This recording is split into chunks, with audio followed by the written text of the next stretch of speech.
What's going on, YouTube, man? I was sitting around here at the house watching a few Vlad TV interviews, man. Of course, I was watching that Trey D interview.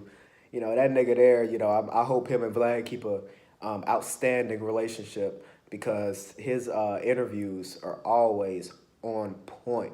I've never watched an interview from Trey D, not just from Vlad, but especially him and Vlad. They got such good chemistry, and it's just, the interviews are just so entertaining, man. And it's always some real shit, man. Trey D's a double OG, a triple OG back where he's from. So, and I've always been a fan of his music. So, anyway, kind of started hopping on the Trey D, the East Siders train. But anyway, I was watching a Boonk interview, man, a Boonk Gang interview on Vlad. And, you know, the shit was probably the worst interview I've ever seen. The nigga literally did not want to say shit. He was giving one-word answers to every question Vlad gave or asked. And he was asking some pretty decent questions, talking about his sobriety, his drugs of choice. And I didn't know this. Apparently, Offset said on Twitter at some point that he wanted to sign him. He was talking about the No Jumper interview, which was the last major interview that he did. He was asking some good questions, man. And he just refused to have any to say anything of substance. And man, it's really sad because it's clear that that man is going through so much shit. And you go down to the comments, man, and everybody's laughing, everybody's making fun of him. And it's really sad, man. It really is. I'm not gonna lie, I watched the full No Jumper interview with him. And certain points in the interview, I did laugh. When he was repeating himself, kept hiccuping, and the way Adam was acting. But at the end of the day, man, we're looking at somebody who has a lot of demons. He has a lot of demons, and he even said on the Jump 22 or the No Jumper interview with Adam 22, he actually said at one point, I'm known for doing stupid shit. And at face value, that's very true, but just think about that for a second, man. His claim to fame is from doing stupid ass bullshit. That's how he's got millions of people knowing who he is from doing stupid ass bullshit. So just think about how that affects you mentally when you're trying to continue to put food on the table. You're trying to continue to even just buy your drugs, do some of these destructive things. Imagine how that affects you because you are literally known for doing stupid ass bullshit. Not to mention shit he's got going on personally, man. And, he's got all these face tattoos. He can't go and get a normal job. He can't just go out places, for years, even if he completely falls off. For years, people are going to go out and recognize him. He's readily identifiable. So he can't leave behind his boot gang shit. But unfortunately, like I said, he's only known for doing stupid ass bullshit. And to hide I'm sure that, like I said, I'm sure that affects you, his personal shit. He just can't stop doing drugs. And he sat up there and said in an interview that with Vlad that he's sober. I don't believe that shit. Either he's lying or he's coming off a hell of a withdrawal, which it could be that, because Xanax ain't no joke. Everything I've heard about it ain't no joke. So, and coming off of it definitely ain't no joke. So, man, it's sad because there's so many celebrities like this who can't articulate themselves. They stumble over them words. They come into interviews and show up to shows and shit, crying and maniacally laughing, and they're drunk, they're slurring their words, and just they're acting a damn fool.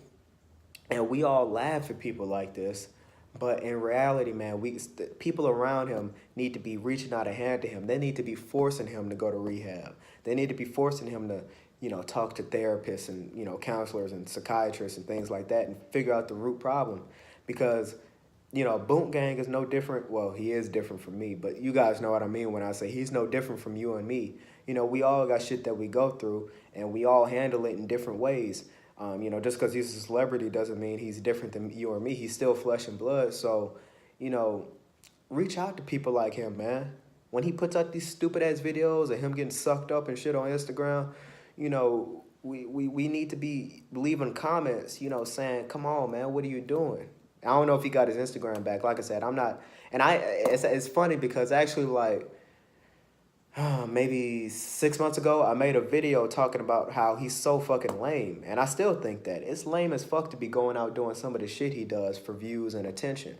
But when you really look at it, it's probably in his own way a cry for help.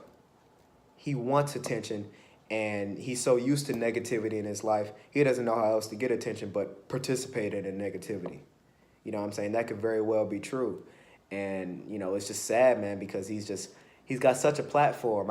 He might not ever be as successful with doing positive things as he will with doing the negativity, because he got known for for participating in negativity. But at the same time, he can still turn it around. He makes music, and let's just be honest, you really don't have to be talented anymore. You just gotta get your name out there and have some sort of, well, yeah, you just gotta get your name out there, and if a certain amount of people are gonna fuck with it.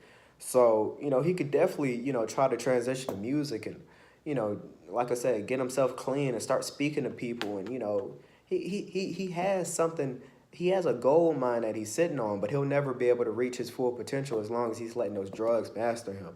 And more importantly, he will never be able to reach his full potential as long as those demons that are causing him to do drugs are mastered and dealt with. So, man, hopefully that man gets better. If y'all don't know what I'm talking about, well, I think pretty much everybody's seen the No Jumper interview because, like I said, I really don't even fuck with him. I wasn't checking for him, but everybody saw that No Jumper interview. And a lot of people are going to see this Vlad interview because his name is still in the news and shit from getting shot, or maybe he shot himself. I don't know, man. It's just a whole lot of weird shit with him. So, blessings to him, man. I hope he can get off those drugs, man. You don't want to see somebody just self-destruct. I saw people in the comments, they were like, but don't you want to see this nigga self-destruct? What's wrong with you guys, man? Come on, man. Let's get it together. I know it can be entertaining, but come on, guys. Come on, man. But anyway, I appreciate you guys watching. Leave a comment down below about what you think about him, and are you at the point where you say, fuck it, man, I just want to see the bullshit, which, I don't agree with it, but man, I can understand it. And there's been certain times I've kind of felt like that. Well, just fuck it. I just want to see how bad it can get. That nigga's a lost cause. And, I hate to say it, and I'm not disrespecting all people that have face tattoos, but when you look at a motherfucker and he looks like Boonk, you pretty much do kind of just think to yourself, well, damn, it ain't a damn thing I can learn from him except what not to do. You know what I'm saying? He looks like a lost cause. And as of right now, he's acting like a lost cause, but I think there's still hope. I think he can change everything around. So, whatever, man. Leave a like. Don't forget to comment. Definitely don't forget to subscribe. I appreciate you guys watching. Peace. I said peace.